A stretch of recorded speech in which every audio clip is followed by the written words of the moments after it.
xót nhìn anh em mình đang đói khổ. Tôi lao lòng nhìn anh em mình chịu cảnh lầm than. Miền Trung bao lần chìm trong mưa bão, miền Trung quá nghèo còn chịu kiếp đó đây. Tôi đang khóc nhìn anh em mình chìm trong gian khổ.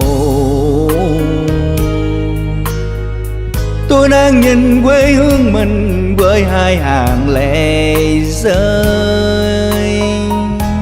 Miền Trung quanh năm trời gieo nắng hàng, miền Trung đau thương lục cuốn tan qua. Hỡi đồng bào ơi, nghĩa tình anh em máu chảy ruột niềm. Khó khăn hoạn nạn ta cùng sớt chia. Anh em chung tay cùng chung một lòng, góp sức cho nhau vượt khỏi thương đau. Nơi đây miền Trung mang trời chiêu đất, thương người anh em xót xa nghẹn ngào. Hỡi đồng bào ơi, hỡi đồng bào ơi, cứu lấy miền Trung vượt qua khốn cùng.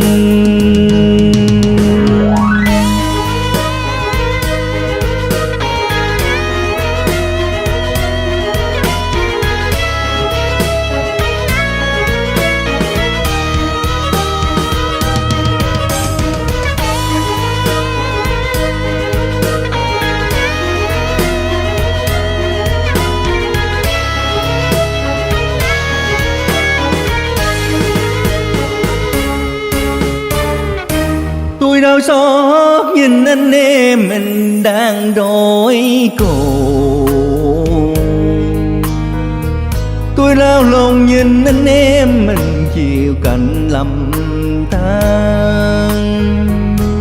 Miền Trung bao lần chìm trong mưa bão, miền Trung quá nghèo còn chịu kiếp đó đây.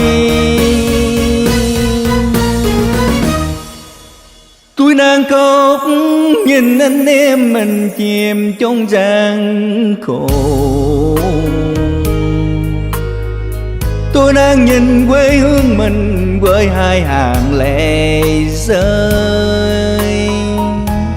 Miền Trung quanh năm trời gieo nắng hàng, miền Trung đau thương lục cuốn tan qua. Hỡi đồng bào ơi, nghĩa tình anh em máu chảy ruột niềm. Khó khăn hoạn nạn ta cùng sớt chia. Anh em chung tay cùng chung một lòng, góp sức cho nhau vượt khỏi thương đau. Nơi đây miền Trung mang trời chiêu đất, thương người anh em xót xa nghẹn ngào. Hỡi đồng bào ơi, hỡi đồng bào ơi, cứu lấy miền Trung vượt qua khốn cùng. Anh em chung tay cùng chung một lòng, góp sức cho nhau vượt khỏi thương đau. Nơi đây miền Trung mang trời chiêu đất, thương người anh em xót xa nghẹn ngào. Hỡi đồng bào ơi, hỡi đồng bào ơi, cứu lấy miền Trung vượt qua khốn cùng.